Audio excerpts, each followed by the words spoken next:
harus waspada terhadap kepentingan nafsu di dalam dirinya. Sebelum para santri itu menjalankan satu penjagaan terhadap kepentingan hawa nafsu, maka santri itu wajib terlebih dahulu dibekali ilmu. Makanya kata bahasa santri itu adalah orang-orang yang sedang belajar ilmu agama, khususnya tentang kitab suci. Sehingga ada yang mengartikan kata santri itu dari bahasa Jawa adalah cantrik. Cantrik itu orang yang selalu patuh, dekat terhadap dawuh-dawuhipun gurune. Sehingga kata cantrik dalam pewayangan itu mesti di belakang dalang. Sing maksud tujuannya tidak hanya melayani si dalang mengambil wayangnya, tidak, tapi secara enggak langsung si cantrik itu memperdalam ngilmune dalang, sehingga nanti ketika saat dalang itu sudah meninggal, cantrik ini siap untuk menggantikan kata santri. Kalau dalam bahasa syariat, kata santri itu orang-orang yang mondok dalam satu pondok pesantren yang maksud dan tujuannya adalah mendalami tentang ilmu agama. Sing maksud tujuannya ilmu itu sebagai bekal si santri ini menghadapi keadaan situasi dunia. Kalau kita tarik secara hakikat, bahasa santri adalah orang-orang yang hatinya sudah condong dan belajar ilmu tauhid. Sebab untuk mempersiapkan dirinya menghadapi kancah peperangan terhadap nafsu. Sebab ngapunten ingkang kathah, setiap diri manusia pasti pernah mengalami jadi budaknya nafsu. Makanya dibekali bil huda wa dinil haq, itu semata-mata supaya hati seorang manusia itu mampu untuk mengendalikan nafsunya ketika saat di dunia ini. Oleh sebab itu kita masuk di dalam pembahasan Yaumut Thalib, dinane para santri. Fi halin nadali ditil isti'mari iku ing dalem mongso perjuangane tolib.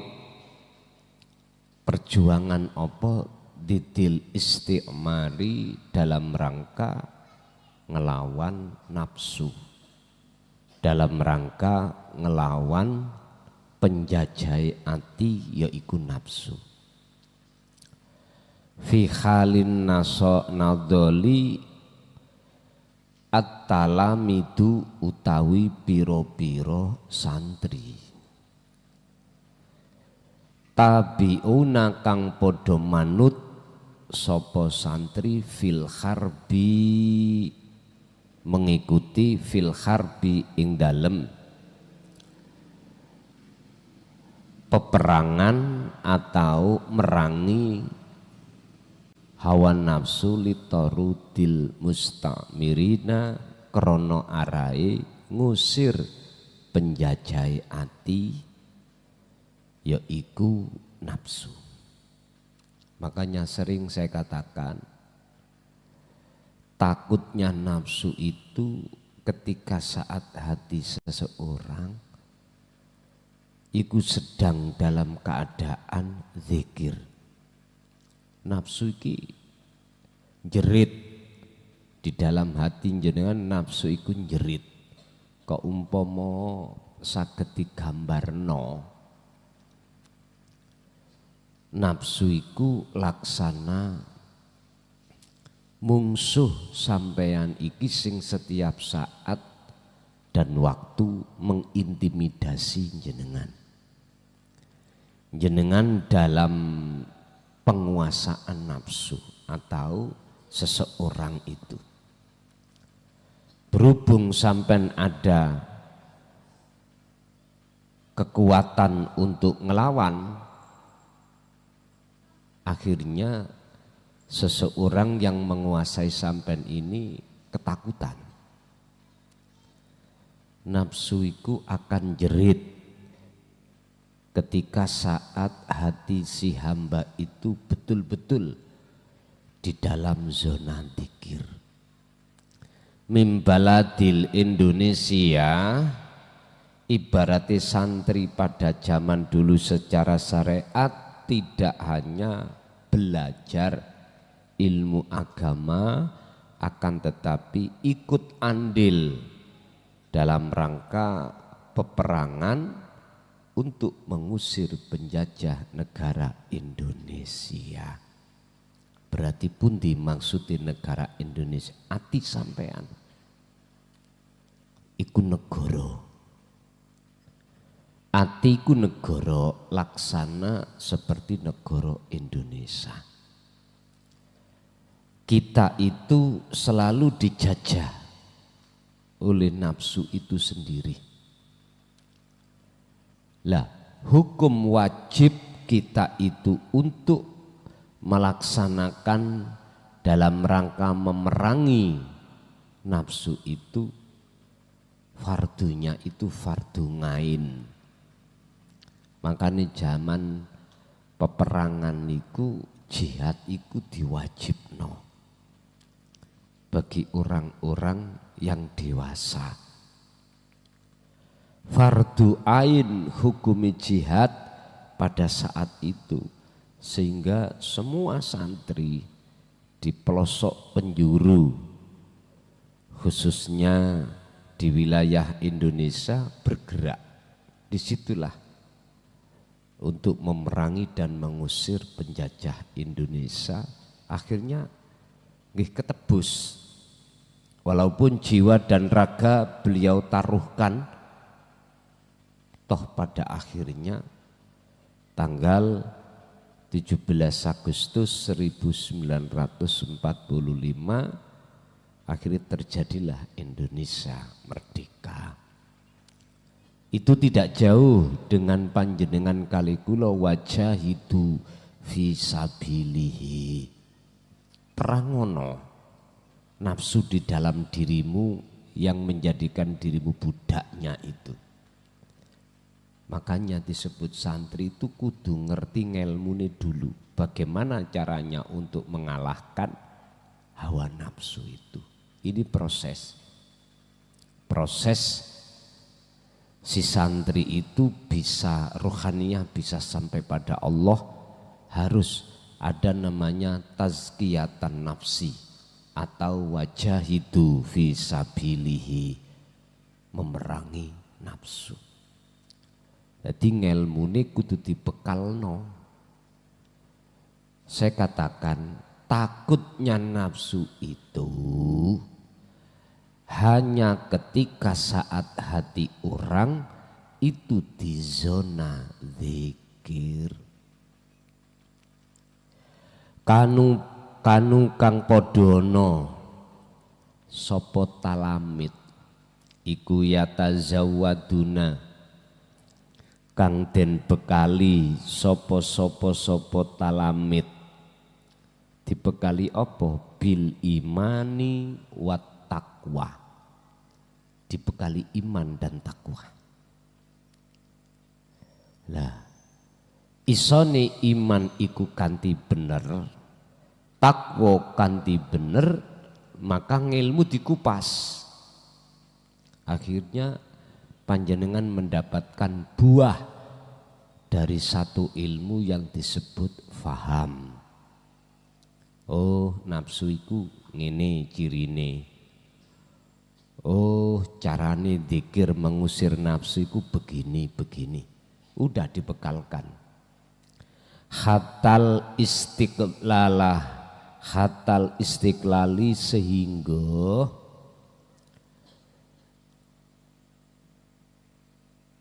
mencapai kemerdekaan. Hatal istiqlali sehingga nampa merdeka sapa-sapa wong atau ati sampean mang. Wajahadu lan padha merangi sapa-sapa talamit bi arwahihim kelawan jiwane talamit wa ajsadihim lan piro-piro jasate talamit. Dia memerangi nafsunya itu, jiwa dan raga dipertaruhkan. Jenengan secara raga meninggalkan anak istri, meninggalkan kebiasaan-kebiasaan di rumah. Akhirnya fokus dalam kholwatnya. Arwah berarti mensiapkan hati ini untuk menghadapi peperangan terhadap nafsunya sendiri. Sing arahnya dan tujuannya adalah li ajlistiqbali baladi daulatil wahdatil Indonesia atau wahdatil qalbiyah. Sing tujuannya adalah demi kemerdekaan, merdekoni negara Kesatuan Republik Indonesia. Makanya sering diomongno NKRI ya teng mriki. Jenengan merangi nafsu diri panjenengan sendiri dalam rangka untuk mencapai istiqlal, satu kemerdekaan yang sempurna dalam rangka mengusir penjajah hati sampean. Kalau melihat dari arah sini seakan-akan jenengan sing merangi, seakan-akan hati jenengan yang berzikir, yang bisa zikir, tapi kesemuanya itu bukan perilaku jenengan. Itu atas dasar maunah atau pertolongan atau anugerah rahmat Gusti Allah. Gusti Allah akan menyalakan nur makrifat dalam hati seseorang untuk mengusir penjajah hati sehingga hati asalnya itu hati menjadi gelap, akhirnya menjadi terang. Itu satu sisi keilmuan karena jenengan seakan-akan melakukan dzikir sampean. Padahal semua itu Allah. Jenengan iso dzikir ya sebab didzikir ni Gusti Allah. Dari arah sinilah seseorang itu akan bisa lekas keluar dari zona gelap menuju zona yang terang. Allahu waliyul ladina amanu yukhrijuhum minadz-dzulumati ilan nur. Nek wong iku mau atine mung ana Gusti Allah tok, mongko atine wong iku bakal ngalami ati sing terang benerang. Kullu dzalika utawi saben-saben mengkono perjuangan santri mang. Iku maknahu tai maknane dzalik iku anna ruhaka ing sak temene ruh sira iku wajib apa antujahida ing yento merangi sapa sira sahwataka ing hawa nafsu ira. Kesemuanya yang apa yang terjadi di depan tadi termasuk jenengan kali kula wajibe tolek ngelmu. Ya dah. Terus wajibe jenengan waspada terhadap kepentingan nafsu. Yang semuanya itu mempunyai arti bahwa wajib ruh sampean kali kula niki untuk memerangi nafsu. Dalam rangka apa? Hatta tatahrono, sehingga lepas utawa merdeka apa ruhaka ruh ira min abdiyati sahwati saking perbudaane hawa nafsu. Jenengan wajib untuk merangi nafsu berupa jaga zikir itu dalam rangka supaya ruh sampean iki terbebaskan dari belenggu atau dari perbudaane hawa nafsu. Sebab selagi orang itu menolak tentang masalah ilmu ajaran tauhid ini, berarti secara tidak langsung dia ridho dengan nafsunya. Dia ridho jadi budaknya. Dia ridho dicancang atau diikat oleh nafsunya supaya tidak bisa lepas dan mendekat bertemu Allah secara enggak langsung. Percuma kita itu bendino jungkar jungkir tapi menolak tentang masalah ajaran Rasulullah di jalur tauhid. Kapan letak dikatakan percuma? Ketika saat jenengan kali kula niki sudah mendengarkan tentang ajaran Rasulullah, kok ya ati ini tidak beriman dan tidak percaya, disinilah letaknya hukum bahwasanya kita itu dengan sengaja ridho atas nafsunya. Nek dulu Pak, sampean dulu mengenal, belum bisa dikatakan jenengan kali kula niki ridho dengan nafsu, belum. Tapi ketika sudah jenengan niki mendengarkan apa yang sudah diserukan oleh Allah lewat utusannya, kok jenengan kali kula niki ati kok nolak, bahkan drengkeni. Bahkan ada yang lebih miris lagi mengatakan bahwasannya apa yang telah diajarkan tentang tauhid itu sesat. Lah niki berarti secara enggak langsung kita itu telah ridho dengan kepentingan nafsu dalam diri. Berarti jenengan kali kula niku ridho kalau jadi budaknya hawa nafsu. Kapan sadarnya ini? Hatta idza ja'athumus sa'atu baghdatan. Sadar sampean kali kula kalau kita itu ridho dengan perbudakan hawa nafsu di saat detik-detik ajal itu ndugi datang. Baru sadar. Makanya orang yang meninggal itu Pak ya, dibukakan semuanya. Alam yang tidak pernah waktu di dunia hidup tidak pernah tahu, itu dibuka semuanya oleh Allah. Antara batil dengan yang hak, ini jenengan akan sadar. Tapi kesadaran kita pada saat itu sudah tidak berguna.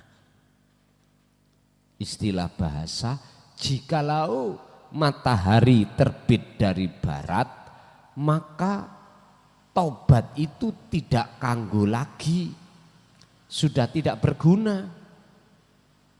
Ini berarti namanya sudah telat waktu kita, sudah telat. Sehingga tobat yang model bagaimana itu sudah tidak akan pernah diterima oleh Allah. Sesuk iku nek kiamat syariat teko,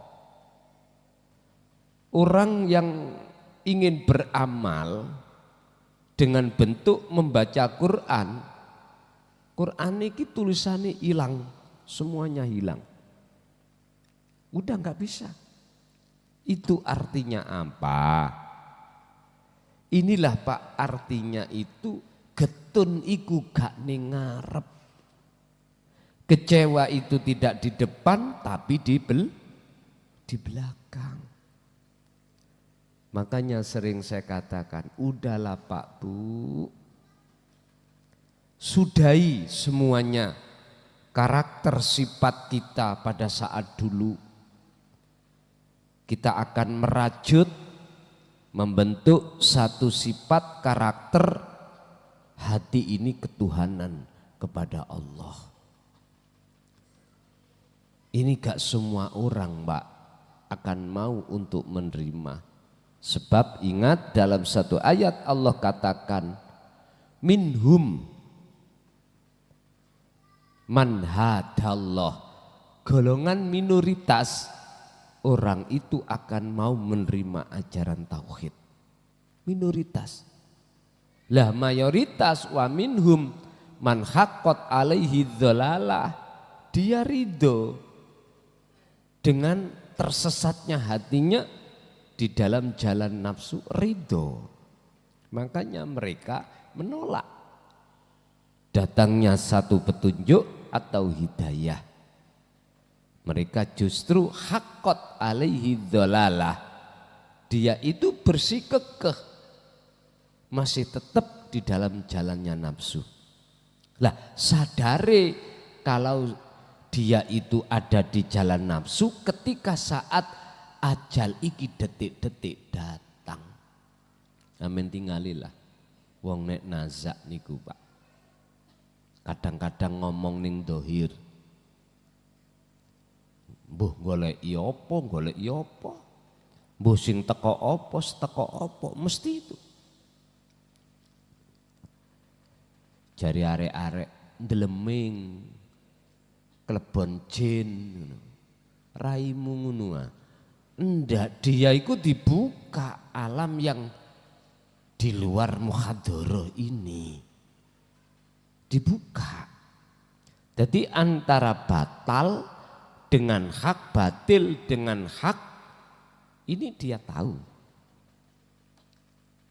Bahkan dalam satu ayat Allah katakan mereka itu memohon kepada Allah untuk ditangguhkan walaupun barang sesaat dihidupkan lagi.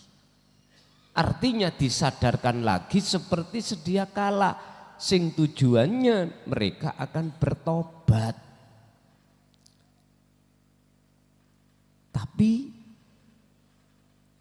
Saya katakan tadi, getun niku gak ning ngarep, getun niku mesti ning di belakang, kecewa itu di belakang. Gusti Allah sering memperingatkan terhadap rohaniyah kita untuk melepaskan diri dari belenggunya nafsu. Yakfur bitaghut, lepasen. Sing mengikat dalam hatimu itu apa? Ego, yaitu nafsu. Keakuan kita itu nafsu, keakuan makhluk. Ya iki nafsu sing nyoto sing munggu syariat dulu digambarno cara wong ndase banteng medekno. Gak ngono. Iku sifate, karaktere. Lah wujude ya ego itu wae. Rasa sing ning jero ati sampean kali kula keakuan diri makhluk. Ini loh yang disebut nafsu sebetulnya. Allah kan sudah katakan innahu lakum aduwwum mubin. Nafsu itu nyoto. Sing dadi musuhmu. Loh, berhubung ilmu tauhid ditolak, Pak.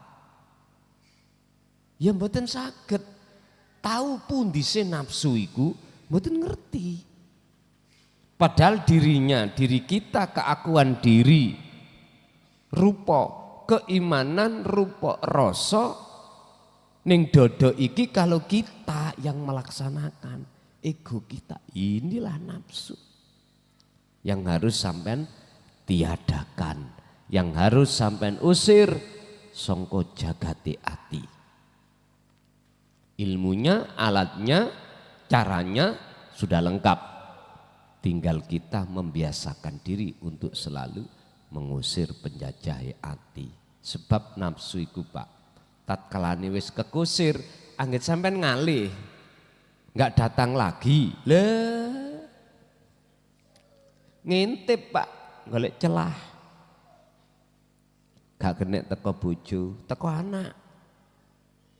Gak kena, gak bisa lewat anak.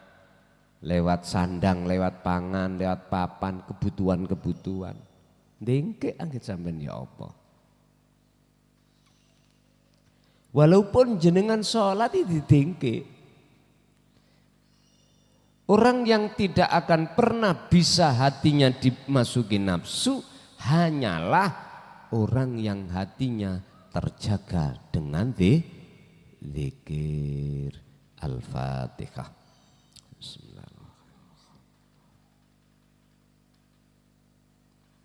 Akhirul kalam, assalamualaikum warahmatullahi wabarakatuh. Mi'raj, naik bertemu terhadap Tuhanmu. Tapi kalau hati sudah terbiasa untuk menjaga hal itu, zikir yang kumaksud, maka bukan berarti saat kerja, saat apapun itu tidak mudah untuk bertemu. Tetap mudah bagi Anda yang seperti itu. Berkenaan dengan hal ini kita akan membahas isi makalah nomor 188. Qala musannifu rahimahullah, ahyanan terkadang tak diteko apa rahmatullah, rahmati Allah, kemakrifatan itu, detik-detik kemakrifatan fi ghairi saum wassalah, di luar waktu poso, riyadhah, prihatin, wassalah, waktu sholat. Rahmat Allah itu Bapak Ibu tidak hanya diberikan terhadap satu hamba di saat satu hamba iki ngelakoni ibadah murni saja, ndak. Maksudnya di situ Ai al ibadati ghairil mahdoh, ini juga terjadi di saat si hamba itu melaksanakan ibadah yang tidak murni. Kuncinya di mana? Kuncinya ada di hati jenengan. Sejauh mana duniawiyah yang Allah hadapkan terhadap diri Anda, hati untuk menyadari sejauh mana. Kalau kita bicara masalah dunia, Mbak, silih berganti. Tidak dari istri, anak. Tidak dari anak, konatiril mungkontoroh dunya brono. Setiap saat dan waktu itu Allah menguji kita supaya tambah tangguh. Miturut Al-Quran, surat Ali Imran, ujian yang terberat adalah ketika saat seorang suami dijatuhkan terhadap istri.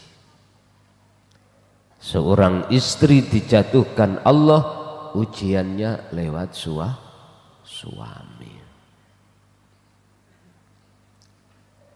Sekarang tinggal pertanyaannya, setangguh mana hatimu?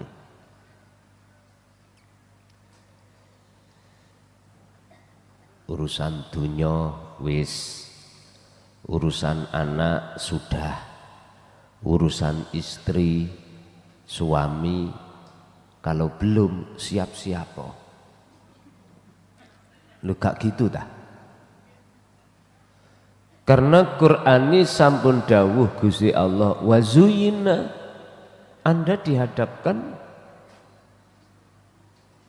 satu ujian, yang ujian itu hati kita tertarik dengan ujiannya atau tertarik dengan sing uji. Wazuyina lan den paes-paesi, dan dibikin koyok-koyok wenak, koyok-koyok bagus, linnasi maring menungso terhadap hati kita. Hati linnas itu maksudnya adalah ai qulubihim, maksudnya hati manusia. Diuji dengan apa? Hubbus syahwah, hub cintane hati terhadap kesenangan hawa nafsu. Contoh, di Pak, kita kepingin suami kita itu aneh-aneh. Ibu nggih mboten pingin nggih. Pinginnya lancar saja. Seorang suami dimanapun, siapapun kita, nggak pingin lah istri kita itu yang tidak kita harapkan, nggak pingin. Tapi suatu saat Allah nguji ketidakkeinginan dari satu nafsu itu. Apa? Macam-macam. Ada seorang istri itu, apa yang kami katakan kemarin,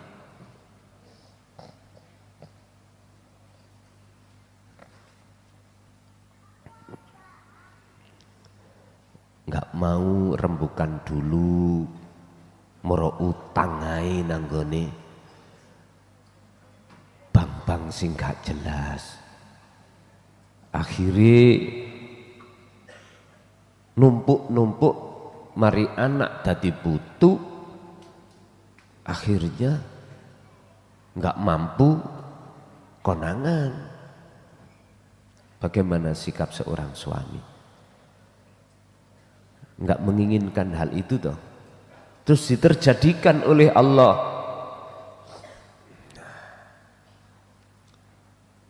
Ya sudah. Ini ujian yang terberat. Jatuhnya kita sebagai seorang suami adalah istri. Kita sebagai istri jatuhnya pada suami. Suamiku dulu iku ya wis lancar-lancar wae. Umur selawe 30 wis gak katik taren niku wis nggarap sawah niku wis gak katik dikongkon. Budal nggo pacul nang sawah. Sakniki beler ngoten. Turu digugah ya ora gelem tangi. Apa maneh ditabyur banyu malah nyekruk-kruk. Ora gelem budal. Gak mau berangkat. Dulu Pak, akas-akasi. Ya maklum tah, ya umur selawi, umur 30, mentoko umur 40, sik semangate. Boso jatuhnya wis umur 50, kena diabetes pisan.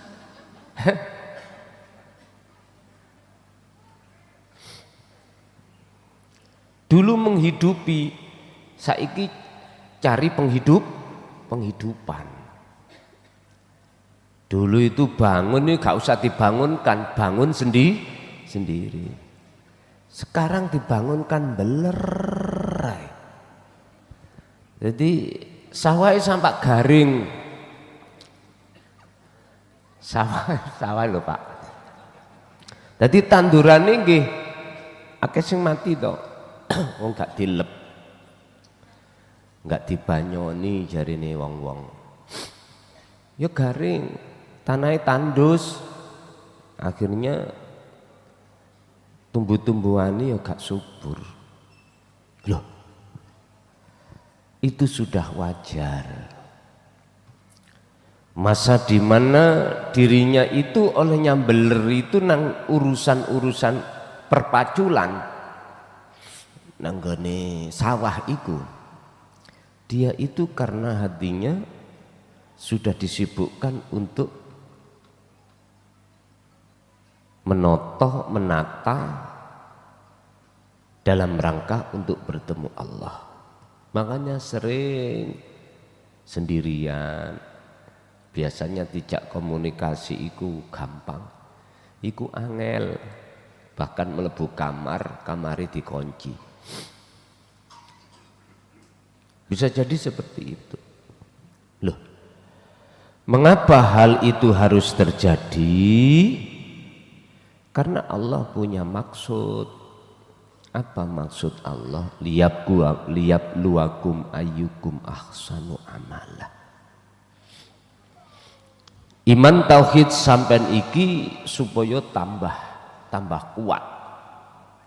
Dihadapkanlah satu bobot yang berat, yang asalnya sekilo, 2 kilo, 3 kilo. Sekarang 1 pintal.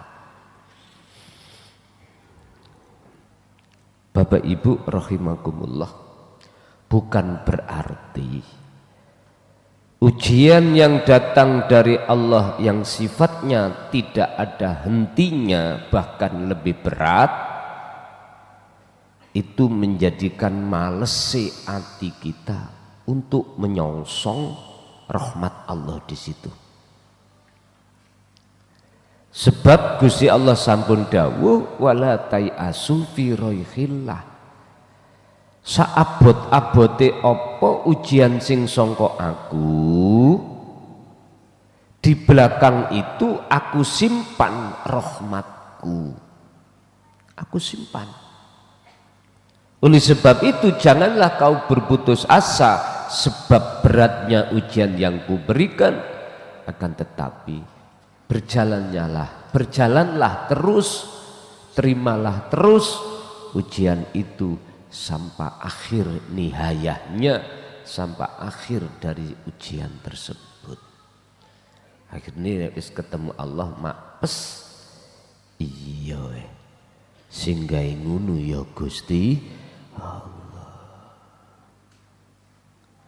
Lerem mati pun des nek wis kaya ngono ya wis nikmatono anugerah Allah itu.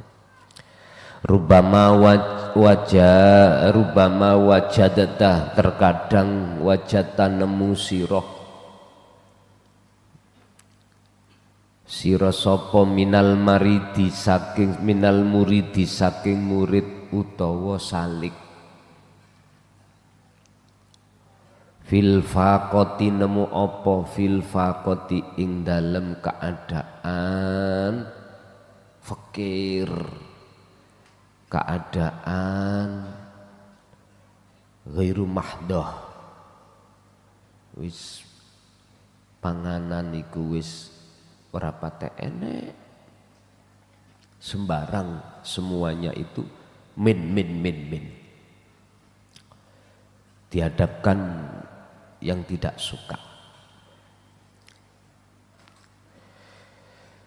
Ma ing apa la tajidu kang ora nemu sira hu ing ma fi sholati wasaumi.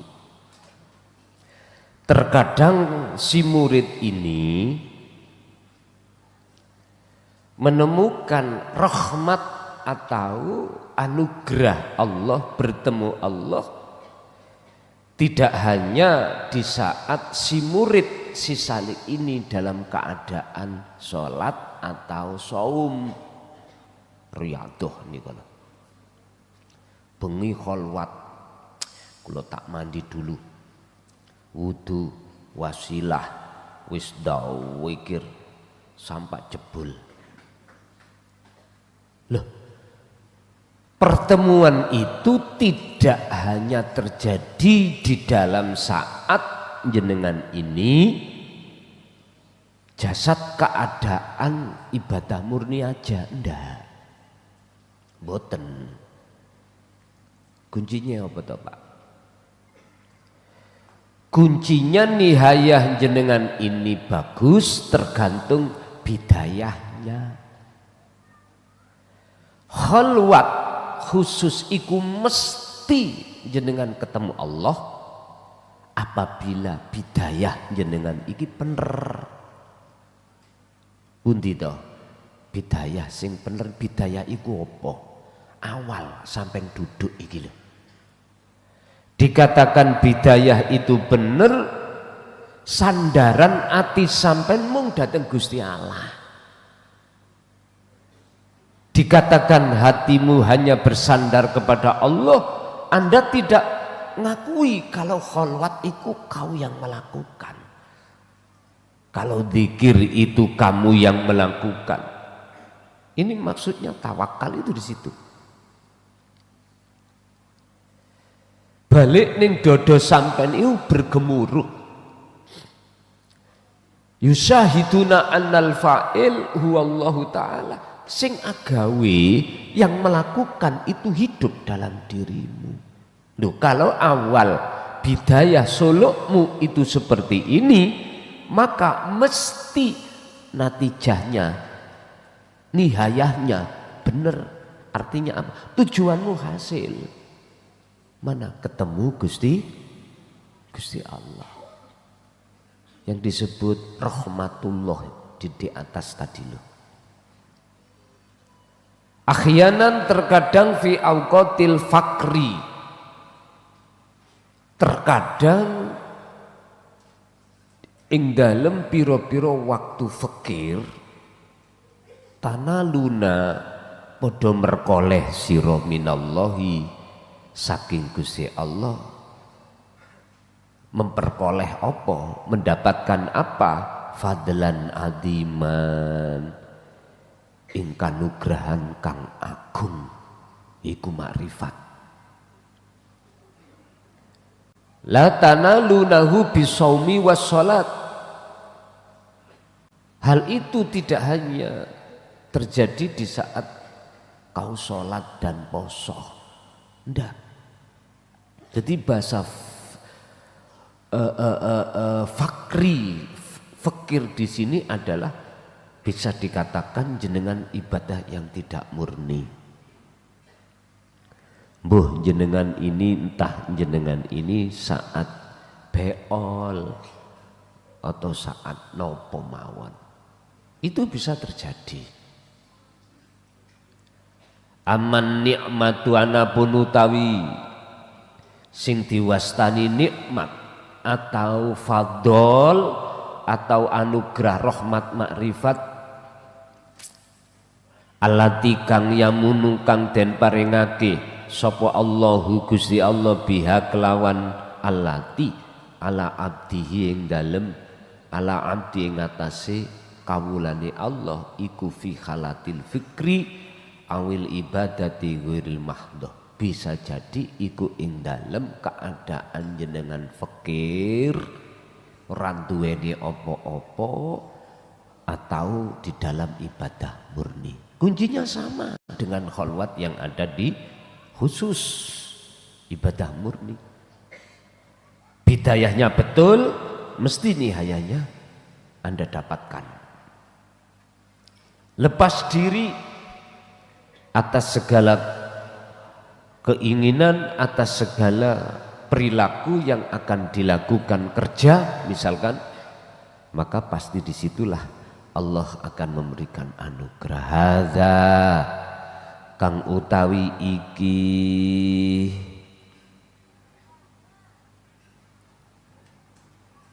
anugerah atau bisa dikatakan pertemuan iku yumkinu ayyahdutha, mungkin itu terjadi apa hadza li'annal qalba sebab krono sak temene ati fi halati shaumi washolah iku la yazalu ra leren-leren fi qalbi ing dalem ati iku ahyanan terkadang apa sahwatun sahwaniyatun kepentingan nafsu. Sebab di dalam sholat terkadang itu hatimu sih ada kepentingan nafsu. Apa? Ingin wusul, ingin cepat wusul. Aku gak bicara surga atau neraka, pahala ndak. Cepat wusul di dalam hatimu termasuk dorongan nafsu. Bingung Gus kula Gus. Jarine ngaji iki bendang wusul. Paham terus kholwat bendang wusul. Lah kok ketika saat itu disalahke ya apa? Ngeluh yang ngombe kopi jahe.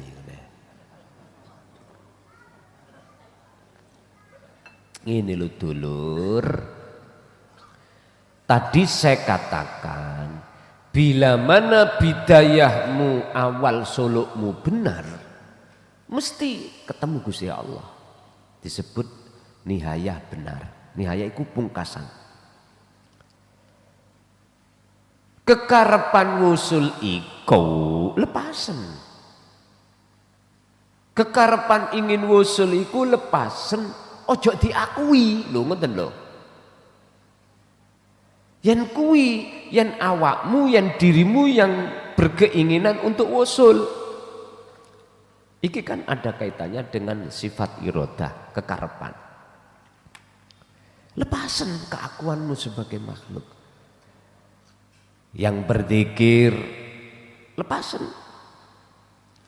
Yang punya keinginan, lepasen. Berarti terus nek wis dilepas dadi kekarepane sinten, Pak?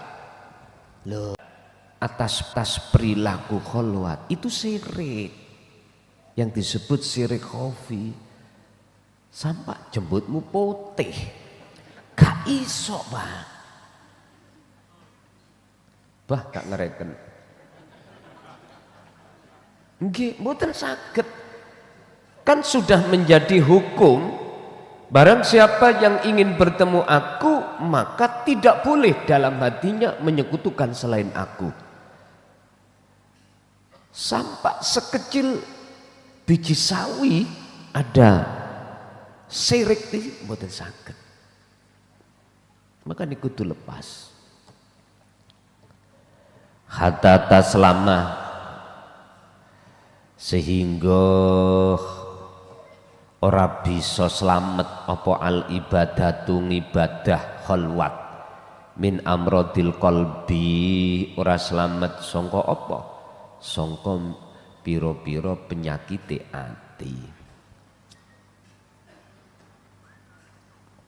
Riya iku kasar, ujub, takabur iku kuasar. Sing paling alus itu adalah syahwat. Syahwat itu satu keinginan nafsu apa? Ingin lekas usul. Keinginan yang ada di dalam hati kita berupa ingin lekas usul, terus iki gak dilepas keakuan diri, itulah penyakit. Sa'alus-aluse lebih alus penyakit niki wau. Wa ghairi halan sakliyane mengkono-mengkono riya, takabur, ujub dan lain sebagainya. Wakhtalafa fi halatil fakri. Nyun sewu, mengapa di dalam sholat khusus atau ibadah khusus itu Anda tidak bisa? Karena cenderung alasannya li'annal qalba fi halatis sholah iku la yazalu fil qalbi. Terkadang di dalam sholat itu ibadah khusus itu Pak ono kepentingan nafsu, dan itu yang menjadi penyakitnya dan terhalangnya sirroh ora isok mlebu alam akhirat bertemu Allah. Iku kepentingan nafsu, hati ingin lekas usul. Iku sifatnya menungso dan sedaya. Makanya disuruh lepas. Nek pun sampai lepas, kalau sudah kita lepas keakuan diri yang berkehendak, enak Pak, halus. Melakunis kaya cara dalan niku ngetol. Lurus mawon. Justru kunci yang seperti inilah yang gampang jenengan dapatkan, kewusulan pada Allah. Wakhtalafalan bedo fi halatil fakri wal ibadati ghairil mahdoh. Berbeda dengan keadaan posisi jasmani sampean iku di luar ibadah murni, berarti mahdoh atau fakir. Karena pada umumnya kalau di ibadah murni banyak pujaan-pujaan sampean dari masyarakat. Untuk mengendalikan iki lebih sulit. Di mana kita enggak merasa mulia itu lebih sulit. Mengendalikan ini dibanding ketika saat dohir sampean ini enggak disukai nafsu. Pundi keadaan fakir atau keadaan jasmani sampean iki di mata orang lain elek. Berarti menjalankan khalwat di tengah-tengah ibadah yang tidak murni. Mengapa demikian? Sebab fatadhabu, mongko gampang hilang apa ladzatus syahwati, kesenangan hawa nafsu, wa masolihuha, lan kepentingannya nafsu, gampang hilang nih. Karena pada umumnya orang itu yo nek iso yo dianggap wong apik, ojo wong elek. Kalau bisa ya wis di mata orang lain itu awak dhewe punya derajat, punya kehormatan, atau punya apa harga diri. Lho ngene lah, karepe nafsu kan dorong ngono. Lho niki malah ndak. Makanya dulu mengapa banyak di antara salik calon kekasih Allah untuk menjadi kekasih itu, dia itu supaya diwastani wong elek iku piye. Ya wis ngelakoni perkara-perkara sing gak nyocoki ing mungguh masyarakat. Asalnya kita itu masuk dalam perkumpulan istighosah yasinan wis nanti wis cocok. Tapi sampean tinggal. Akhirnya dirasani toh. Lah ya kelasan iki sejak ngaji endi ya. Jamaah wis gak wis idek masjid padahal. Dempet omahe ngadep pisan. Terus kumpulan-kumpulan yo nggak tahu teko. Wah, arek iki tersesat iki koyoke. Apalagi nanti ndi kula niku nggawa dadu. Wis tambah nemen nih. Loh, dulu iku ada, Pak.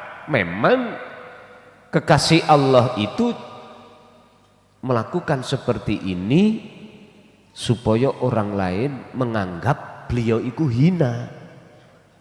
Ya jelas hina di mata manusia. Tapi hati untuk ngrekso ubudiyah nang Allah lebih gampang seperti ini daripada jenengan kali kula di mata masyarakat orang yang apik. Iku rumus. Tapi bukan berarti ketika saat jenengan dihadapkan Allah perkara di mata manusia bagus, bukan berarti Anda tidak bisa bertemu Allah. Tergantung bidayah sampean niku bagaimana. Tadi saya katakan nek bidayah bener mesti natijai nihayahnya itu betul. Orang yang tidak akan pernah hatinya itu muncul pengakuan diri kalau orang itu sudah bertemu Allah. Sebab kalau sudah bertemu Allah, wahdah yang ada cuman Allah. Umpama ngakoni yo Allah sendiri. Paham ya? Kan sudah fana. Sudah tiada toh. Keakuan makhluk wujudnya wis enggak ada. Makanya kemarin waktu di Jember saya katakan Allah iku ning dunya iki iso kok tontok wujude kelawan meripat atimu, tapi ora iso kok tontok meripat dohirmu. Sebab meripat dohirmu iku nyekseni wujude makhluk sebab diwujudna Gusti Allah. Tapi kalau ainul basirahmu iku tidak tergolong hati yang buta atau tertutup, mesti bisa. Bukti nih bundi, minimal hatimu merasakan kehadiran wujudnya Allah sebagai sang aktor dalam segala hal aspek apapun. Itu berarti mata hatimu minimal sudah tidak lagi ketutup perkara selain Allah. Jikalau kau ingin melihat wujud Gusti Allah secara zahir, ya wakmu kudu mlebu alam akhirat. Carane ya napa? Gini. Makanya hadis Kanjeng Nabi tentang ihsan kan pertama antak budallaha ka'annaka lahu tarah. Setelah itu fa illam takun tarah. Ketika kau tidak bisa melihat wujudnya Allah, ya kuwi kudu ndek penyono rasa yen Allah selalu melihat dirimu. Hati makalah kedua iki kebanyakan si salik duduk di sini, masih duduk di sini. Nek makalah pertama iku dohir sak batine wujude Allah bisa kok lihat. Sampai lihat dengan mata dohir sampai semerap. Oh, kuwi wujude Allah. Gambarannya ya Allah. Di dalam kitab Kauniyah iku disebutno tatkala kamu dihadapkan nutfah, wujudnya nutfah niki lho. Anda tidak akan tahu di situ ada hidup. Enggak tahu. Ketika Anda dihadapkan biji kacang, bijinya, Anda belum bisa mata dohir melihat hidup di situ. Enggak bisa. Hatimu, mata hatimu yang bisa. Bentuknya mana? Iman. Imanul haq yang disebut ihsan. Oh iya, ana uripe iki. Oke, jikalau jenengan pingin wujud dohire pendemen, engko lak cukul wit, ya wit iku wujud dohire hidup itu. Setelah itu carilah di tanah tadi bijinya sudah nggak ada, hilang, musnah, fana. Sama, Anda pingin tahu wujudnya Allah, masuk alam akhirat. Carane idfin wujudaka fi ardil khumul, pendemen wujud iroh di dalam bumi kesunyian. Carane ya napa? Lepaslah keakuanmu yang berkeinginan, keakuanmu yang wujud, keakuanmu yang berkholwat, keakuanmu yang dzikir. Udah, kalau itu sudah terjadi dalam waktu yang sudah Allah tentukan, mangkana yarjullaha. Surah Al-Ankabut ayat 5. Wa mangkana yarjuliko Allahi fa innallaha, ya apa terus itu?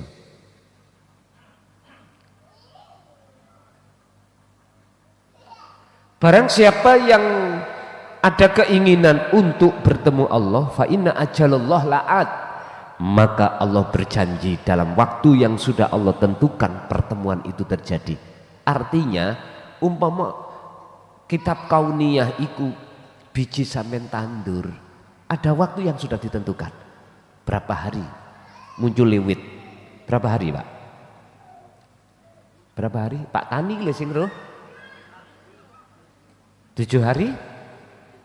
Lho nek wis cukul wit mboten enten biji tadi. Mboten wonten. Karena wujude wit iku nyatane hakikat yang disebut makrifat. Jadi makrifat itu nyatanya hakikat.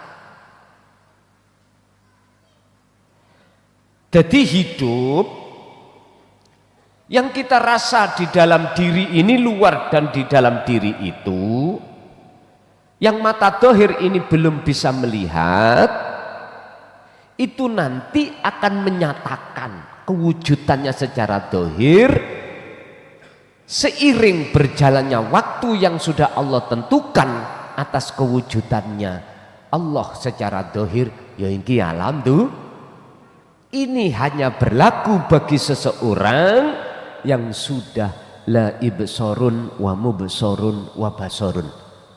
Sudah tidak ada sebutan roh, sebutan manusia, makhluk itu raine. Hati sebutannya namung situ ana ingsun. Ya sudah, ya itu. Berarti ngalam dunya saisine mafis samawati wa mafil arti ing mungguh orang yang sudah kefanaan masih wallah sah. Bagi dia sah, tapi bagi hati yang belum di situ mboten sah, dereng sah. Makanya muncul aku Allah, iku sah bagi mereka yang sudah kefanaan selain Allah. Sebab yang berkata, yang mengatakan itu adalah hidup itu sendiri, makhluk sudah nggak ada. Disinilah Pak Anda akan tahu roh itu siapa. Dalam konsep dikatakan selain Allah akan hancur. Nah gitu toh. Roh iku hancur apa ora? Ora kekal. Ya wis artekno dhewe. Wis engko lak ketemu dhewe sampean nek wis dideleh kono. Wa hadhil hikmatu lan utawi iki hikmah fasal iku ya. Fasal sing kita bahas iku tufasiru bisa diartekake bi anna nuzulal faqri kelawan sak temene tekane fakir wal balai lan balak utawa ibadah sing tidak murni mang lho Pak, iku nikmatul batinatu, nikmat secara batiniah khofiyatin kang iku nikmatun nikmat batin nikmatul batinati, nikmat kang bangsa batin al khafiyatin kang samar. Diartikan samar karena kebanyakan hati manusia nggak suka ketemu fakir, ketemu bala, mboten suka. Padahal di situ justru lebih mudah hatimu itu bertemu Allah. Di saat dirimu dikatakan orang lain orang yang tidak berguna. Di saat dirimu dikatakan orang lain ajaran sesat. Mudah di situ. Sejarah mayoritas wali-wali ini Gusti Allah ngoten Pak dulunya itu. Ngoten. Karena memang lebih mudah ubudiyah atau akhlak ilahiyah itu kecantol ning ati sampean di saat orang lain mengatakan dirimu itu orang nggak bener. Oleh sebab itu matur suwuna terhadap orang yang mengatakan bahwasanya ajaranmu itu sesat lah. Jadi sampean gak berbangga diri. Ngaten lah. Beda kalau dikatakan jos ajaranmu son gak melenceng belas rojingun. Kelakuanmu rojingun. Lu gede Pak ndas ngono niku Pak. Gede. Bapak Ibu hadirin al-khulasatu ringkesane ojo dumeh. Bahasa Indonesia ini ojo dumeh apa? Jangan merasa. Oke. Jangan merasa dirimu yang suka selalu bertemu Allah di saat ibadah murni. Kamu ngepehno orang-orang yang selalu bertemu Allah di ibadah tidak ngepehno iku apa ngepehno? Meremehkan orang-orang yang selalu bertemu Allah di saat ibadah yang tidak murni. Jangan. Karena semuanya itu sudah ada di genggaman Allah sendiri. Jalannya juga sendiri. Silakan Anda lewat ibadah murni bertemu Tuhan, silakan selain murni Anda bertemu Tuhan. Silakan. Aku yakin siapapun Anda kalau betul-betul memang sudah dikatakan pernah loh ya, apalagi selalu bertemu Allah, Anda tidak akan mungkin menyalahkan orang yang ketika orang itu bertemu Allah di luar syariat, di luar ibadah karena Anda punya pedoman sing kuwasa lan sing lakokno iku ya Gusti. Lah di sini nggak ada kecampuran nafsu. Akhirnya antara fakir, bala, nikmat, taat sudah nggak ada bedanya terhadap dirimu. Ini kalau sudah betul-betul bertemu Allah. Kalau hanya sebatas faham ilmu, belum praktek laku, nggih ngoten niku. Pokok ini gak cocok sampai aku, salah. Ngoten. Prinsip pun niku. Lho iku lho Pak kepentingan nafsu.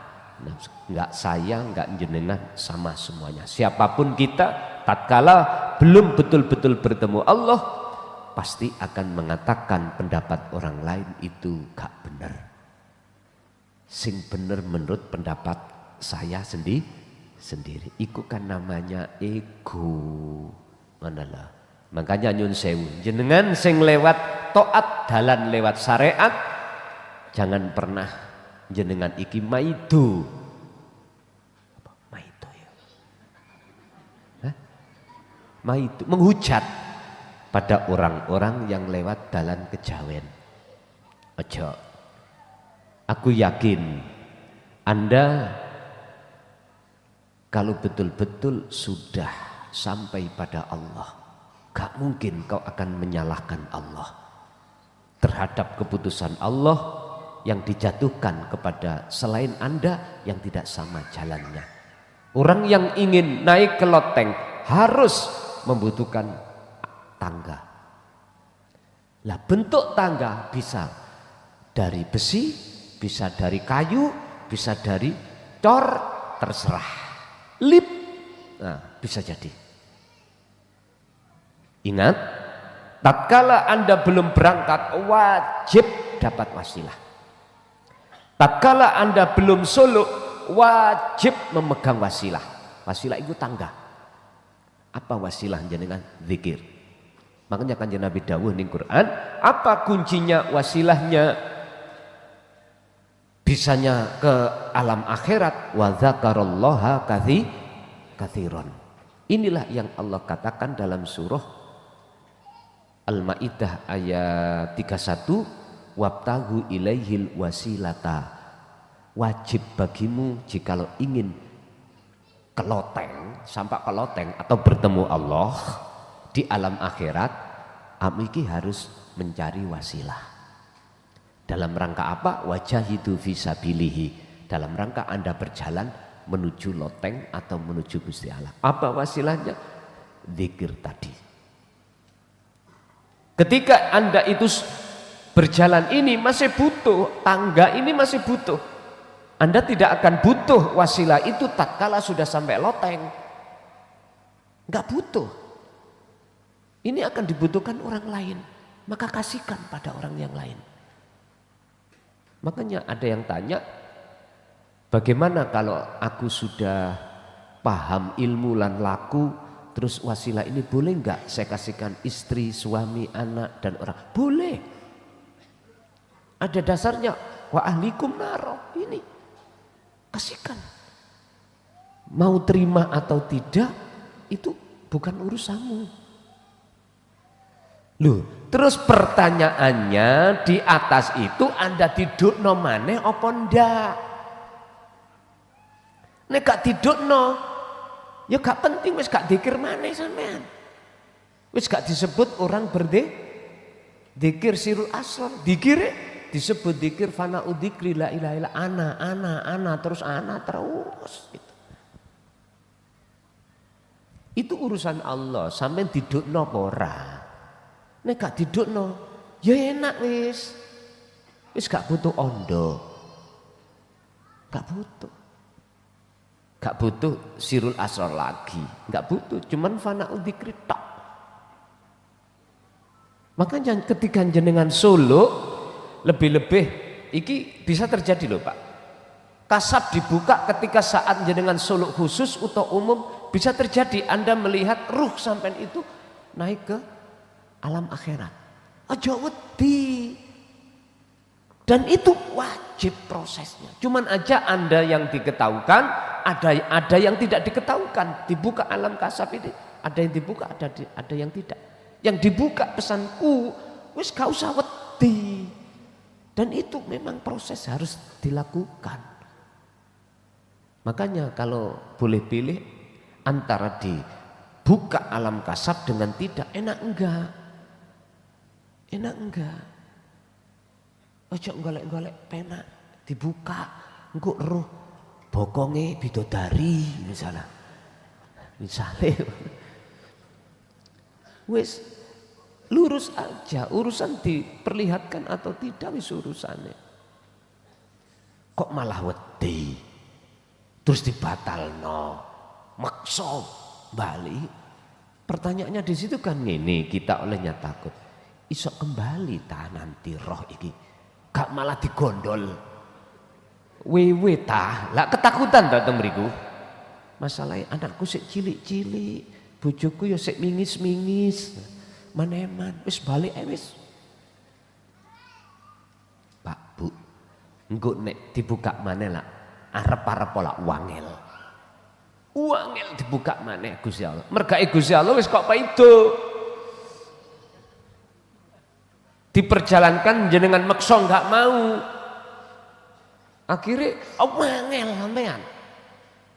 Coba yang pernah terjadi mana lah sulit, kepingin mana terjadi sulit, karena maksa sampean. Di samping iku sampean wisma itu dengan bentuk kita ada rasa ketakutan.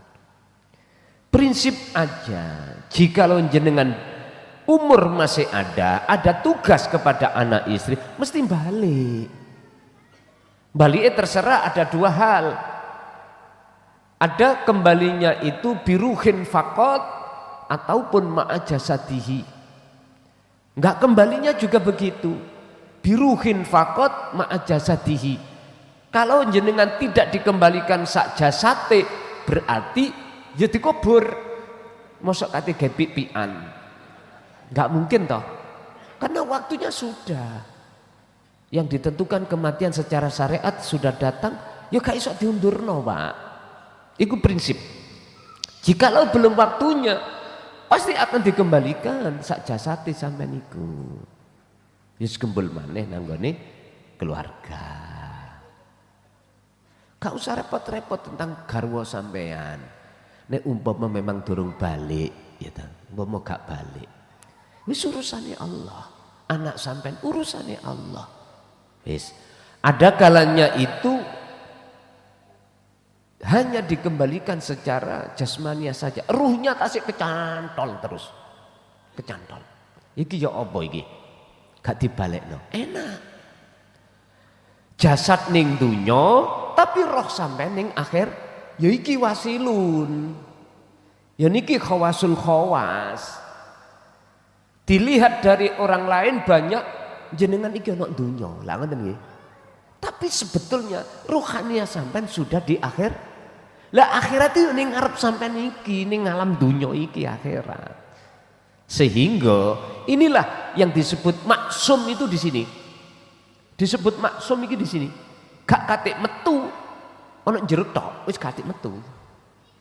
Disebut bakok utawa maksum seperti ini.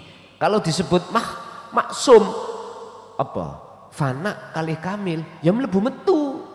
Ya mlebu ya metu. Ya terus saya maju mundur, maju mundur, maju mundur. Ya ngrekso sirul asrar. Nek sing ngarep wau maksum, wis gak ngrekso sirul asrar, fana dzikri taun. Lah kita itu Bapak Ibu, mula sing dibuka kasafe gak usah takut. Tondo-tondo yang sampai niku ana maksum piye? Ruh ini gak kadek gak kadek metu ana jero tok. Ana jero tok. Walaupun jasad iki ada di dunia, tapi ruh tetap ada di alam akhirat. Sehingga tondo yang kedua ati sampean gemuruh, aku Allah, aku Allah, aku Allah. Tahu terus ngoten. Pun aman. Kalau sudah seperti ini, wis ujian bentuk apapun mesti aman. Oke. Ada yang perlu ditanyakan, kami persilakan.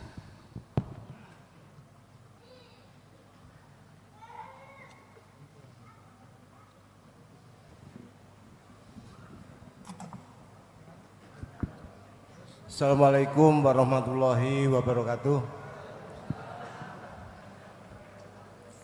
Kepangken Gus, kula nami Muhammad Hamid saking Kutai Kartanegara, Kalimantan Timur. Saya mau bertanya, saya mengikuti kajian Gus ini sudah sekitar 2 tahun, tapi melalui YouTube.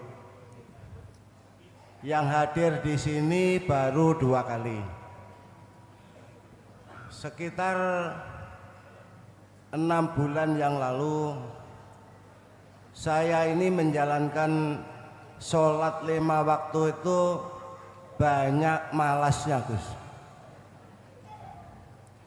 Walaupun saya sholat, sering membaca Al-Fatihah itu mungkin hanya 1 kalimat, 2 kalimat, atau maksud saya 1 ayat, 2 ayat. Habis itu saya lanjutkan dengan batin saya. Nah, itu seperti itu sampai akhir salam. Nah, dan setelah saya ini salam, noleh kanan noleh kiri, itu sering saya itu melihat wajahnya Gus Mulkason.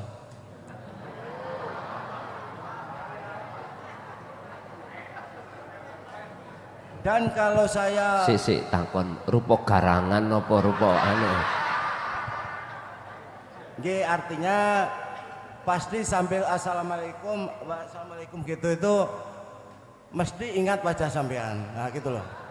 Kadang-kadang berwudu itu juga seperti itu. Demikian pertanyaan saya Gus, bagaimana menurut hakikat nyuwun penjelasan panjenengan? Matur nuwun, assalamualaikum warahmatullahi wabarakatuh. Waalaikumsalam warahmatullahi wabarakatuh. Mungkin jenengan ingat proses di thariqah itu mengatakan bahwasanya wasilah fi thariqatil mu'tabarati muttasilati ila Rasulillah wajib. Nah ngono ta? Istilah sanad keilmuannya itu enggak keputus sampai baginda roh. Ingat nggih? Wis.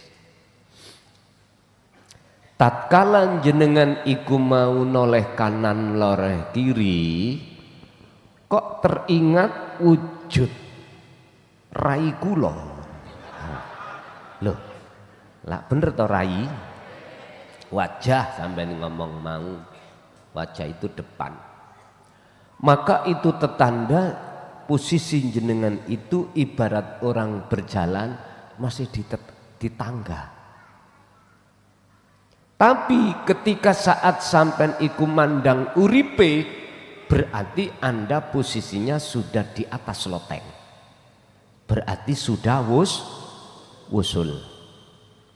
Makanya kalau takak mau garangan apa ya apa rupani. Nek garangan berarti kita masih di tangga itu. Bukan itu, garangan itu yang kita puja dan kita sembah. Bukan. La taj'al ma'allahi ilahan akhar. Hei Salik, lanjutkan kau untuk sulukmu sampai ke loteng, sampai ke wusul. Sebab jikalau enggak, maka kau masih dikatakan memuja wasilah, memuja tangga, memuja selain Allah. Tapi gak popo, sebab kita itu masih dalam perjalanan. Iki gak boleh manakala sudah ada di loteng. Artinya kita butuh Pak, tangga itu butuh di saat kita masih dalam proses perjalanan. Dan tangga ini tidak pernah jenengan butuhkan saat jenengan ini sudah di loteng. Langku nek didukno nggih suwiwi sampean. Wis gak bikin, wis gak butuh tangga. Sampeyan ro kubu nih wah. Iku kauniyah Pak. Dia kepompong. Berapa hari kepompong bertapa niku? Pinten? 40. Dia juga meninggalkan makan, minum, apapun ditinggalkan. Supaya metu suwiwine. Artinya ruh ketika turun ini gak butuh tangga karena sudah punya suwiwi. Mlebu nang ngene tembok, ya gak butuh. Tembok diilangno enggak tembus. Nggih nek jasad nggih nabrak karena alam donya. Sing mlaku ya donya. Lan jenengan iki penduduk akhirat. Dadi wis gak ada yang bisa menghalanginya. Ngoten iki. Enek ae. Munggah ya penak ya sampe wis duwe suwiwi. Kata Rasul kalbarki koyok dene kilat. Olehnya kamu wusul seperti kilat. Niki sing kula maksud sak kedepe mripat. Kuwi mudun ya ngono. Apa maksud tujuan kuwi mudun? Tugas. Ku anfusakum wa ahlikum tugasmu itu adalah rahmat ila rahmat. Nggawa rahmat nang anak putumu. Akhirnya jenengan paring keterangan utawa nasihah kepada istri, anak atau teman atau umat, tergantung Gusti Allah melevelkan di tingkat mana ahlikum niku. Wis iku urusane Gusti Allah. Jadi ketika jenengan iku kok ya noleh nganan ngoleh ngiri, dohiri ketok wajahe klason, pertanyaannya hati jenengan ini sudah tembus uripe napa mboten? Nek tembus sampean ketemu Gusti Allah wujude klason misale, berarti jenengan sudah dikatakan sampai kepada makrifat Allah. Akhirnya oh iya wujude Gusti Allah dohir ya kuwi. Ngoten. Nggih, ada lagi.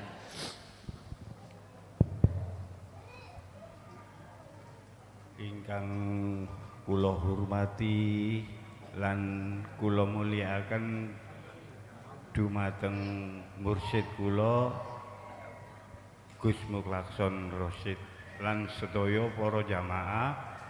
Assalamualaikum warahmatullahi wabarakatuh. Ngapunten Gus, kula perkenalaken nami kula Bapak Sunardi saking Kejayan Pasuruan. Kula tasik niki Gus, kula tiap hari nggih ngaos teng YouTube jenengan Gus, hampir setiap hari. Tapi kula sik dereng ngerti sak jelas-jelasé masalah dzikir sirul asrar niku, kula nate kepireng teng YouTube jenengan sing leres niku ya napa Gus? Pengilangi pengakuan niku napa sak contoh Gus, kula dahar Gus nggih.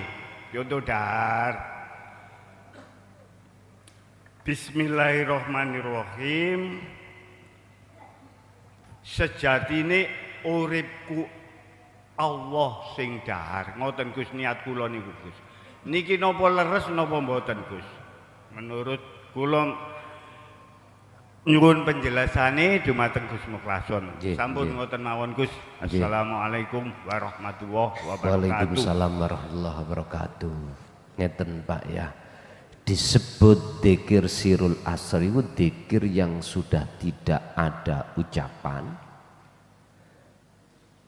nama ataupun lafat, nggak ada. Boten wonten ucapan niat ingsun, boten enten. Disebut sirul asr iku rahasia di dalam rahasia. Beberapa rahasia di dalam rahasia, sehingga proses sirul asrar niki wonten 3. Pertama su'aul basirah, artine ati sampeyan ngrasa sejatine urip ning dada sampeyan ning jaba sampeyan iku yaiku wujude Allah. Rasa iku apa? Iman yang sudah benar disebut ihsan. Iki pertama. Sehingga apa yang terjadi pada diri jenengan, aktivitas atau makhluk selain jenengan, ati sampeyan iku wis yakin ya urip iku sing agawi. Yes. Kedua, kalau sudah sampeyan iki mau tenggelam di dalam masalah rasa ihsan yang sudah benar, maka nur makrifat itu mesti Allah nyalakan. Nur makrifat itu satu cahaya yang tujuannya untuk mengusir keakuan diri makhluk yang ada di dalam hati kita yang merasa melakukan tadi. Dihilangkan yang apa jenis gerak sebab digerakkan tadi, hilang.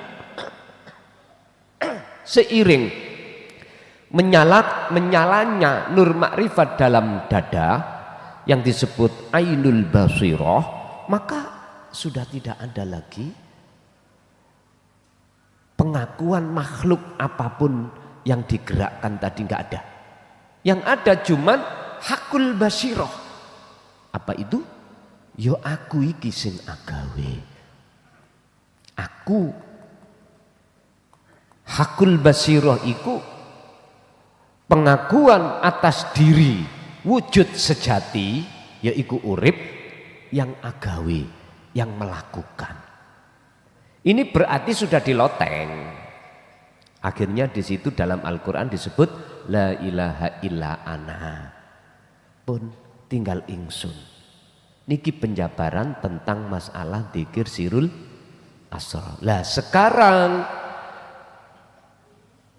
bagaimana cara jenengan ketika saat khalwat umum atau khusus itu bisa sampai ke ranah itu?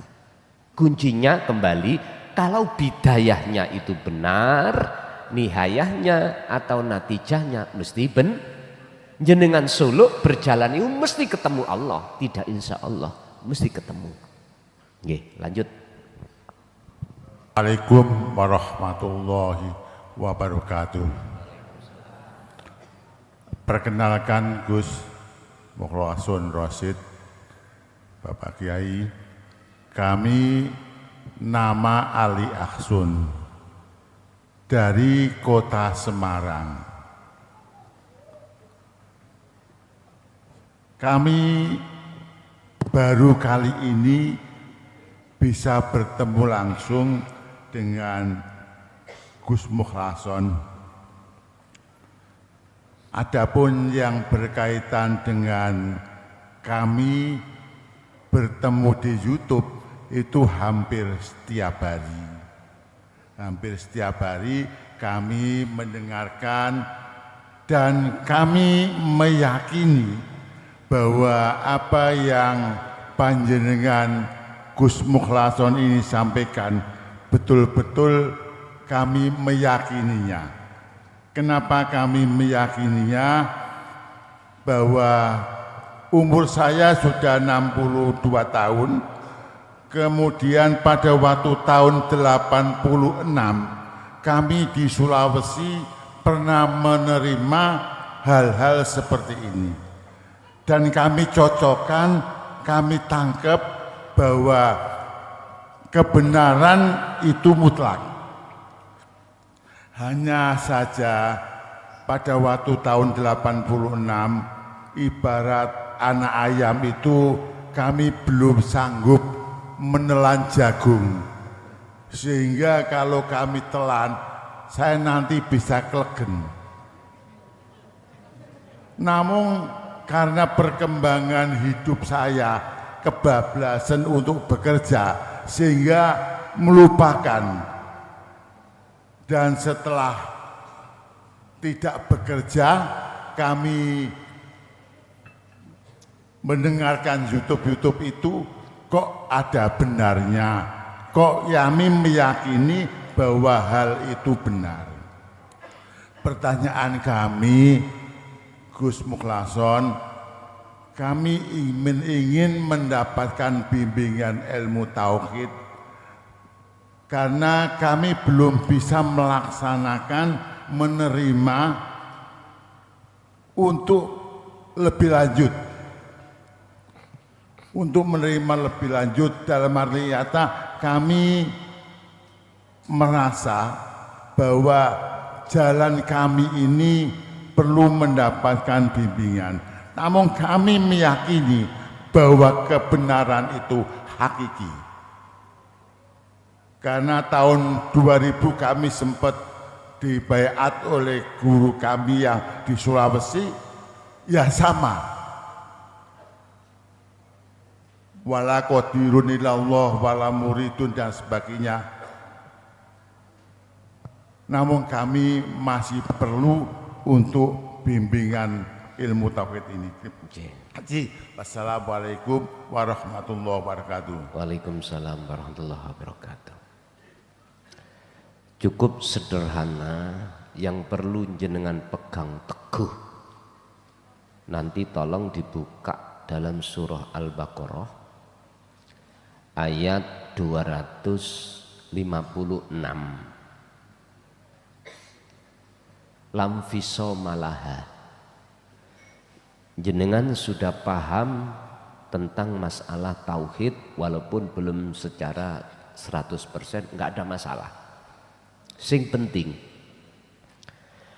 jenengan apapun yang Allah hadapkan, laku apapun, apakah di dalam ibadah murni atau tidak murni, tolong, sekali lagi tolong, fungsikan dzikir sirul asrar itu.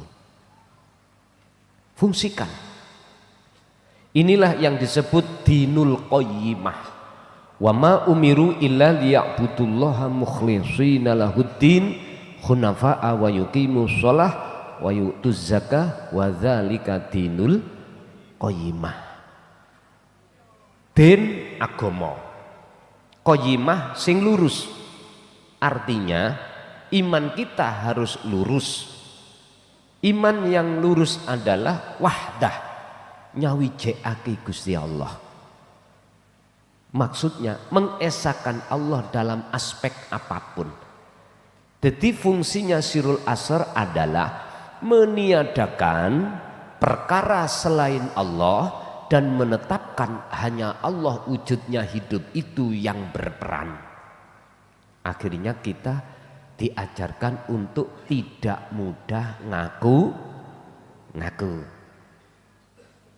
Inilah yang dimaksud dalam ayat tersebut, wa may yakfur bitaghut wa yu'min billah. Barang siapa yang melepaskan keakuan diri, maka akan nyata keakuan ingsun Allah. Di situ kuncinya ada di sini, Bapak. Apalagi kita sudah geser, umur kita sudah tua. Kita siap-siap untuk menyongsong hari yang sudah Allah tetapkan, sing mesti terjadi, yaitu kematian. Makanya mutu qoblal maut, matikan keakuanmu dulu sebelum datangnya satu kematian. Hanya itu, Pak, cara bimbingan khusus langsung jenengan biar tidak bertele-tele tentang masalah perilaku untuk lekas bisa sampai pada Allah, bertemu itu di situ. Satu. Nomor dua, tolong nanti juga dibuka di dalam sebagai penguat, ya, sebagai penguat jenengan memegang zikir ini di dalam surah Al-Kahfi ayat terakhir, ya. Di situ dikatakan ya fal ya'mal amalan sholihan. Ruh ini harus berlaku ilahiyah, berlaku bagus, yaitu zikir. Wala yusrik bi ibadati rabbi ahada. Dengan cara begitu enggak mudah hati sampean di dalam dada ini ada selain Allah, selain Allah. Ibu, ada enggak?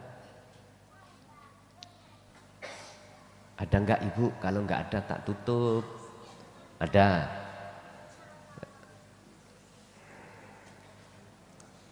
Assalamualaikum warahmatullahi wabarakatuh. Waalaikumsalam warahmatullahi wabarakatuh. Perkenalkan, nama saya Liana dari Jombang. Saderenge nyuwun pangapunten Gus. Saderenge kula mboten mengenal Gus Muklason itu siapa. Nggih mboten nate ningali ten YouTube. Namun mendengar dari Pak suami. Kalau suami sering ngaos mriki. Cuma kok sak Jombangi, kula iki tahun 86 iku di Jombang. Jombang. Jombang mana, Gus? Tambak beras. Tambak beras. Nggih. Nggih, lanjut. Terus ini pertemuan kedua saya, Gus, yang Sabtu kemarin, bukan Sabtu yang lalu. Sabtu yang lalu itu saya mendengar Gus itu berkata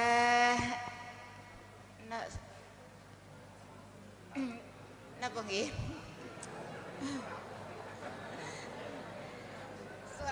Soal dzikir sirul asrar. Nggih. Ya. Terus saya mboten mengenal napa niku dzikir sirul asrar. Nah, kemarin pengalaman saya waktu berjamaah sholat isya niku sampun mantun sholate, nah kan Pak Imam melanjutkan zikir-zikir. Saya kepikiran begini, apa sih dzikir sirul asror itu? Terus ngeten Gus, saya tetap mendengarkan imam melanjutkan bacaan dzikir, terus saya asik dengan niki lamunan-lamunan saya ngeten, hati saya berkata Allah Allah seperti itu. Terus pengalaman saya ini merasa terangkat seperti ngawang. Ya, pertanyaannya Gus, mohon bimbingannya. Niku apa yang saya rasakan ini Bu? Tadi kula khawatir tersesat. Niku nopo? Nggih Bu. Nggih. Sampun matur suwun. Waalaikumsalam. Nggih, Kak apa.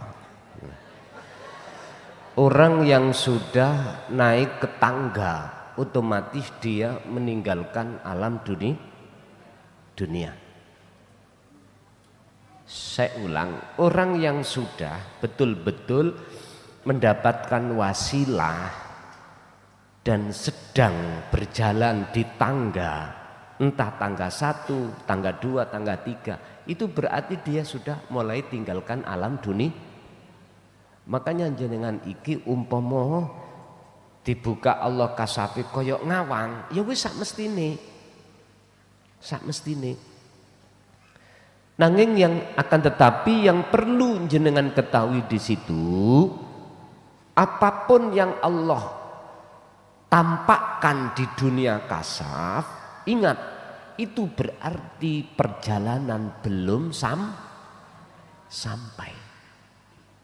Walaupun jenengan ketemu baginda Rasul pun belum sampai. Iku isih makhluk, itu masih kategori makhluk. Walaupun jenengan sudah dimasukkan surga lah, itu isih makhluk, masih makhluk. Berarti kedah terus sampai mengikuti, ngalir mawon. Bapak Ibu hadirin rahimakumullah. Dan ini belum tentu juga diterjadikan si B, si A, si C. Bisa juga si A, si B nggak pakai pembukaan alam kasat, langsung dia itu sudah fana. Ada juga seperti itu Bu, nggih. Masih ada Ibu?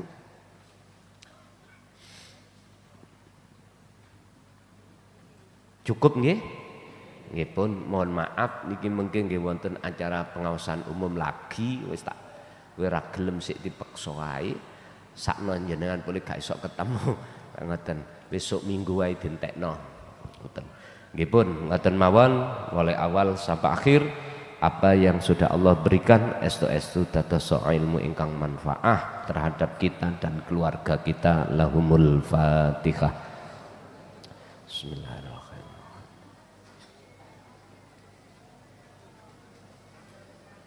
Akhirul kalam. Assalamualaikum warahmatullahi wabarakatuh.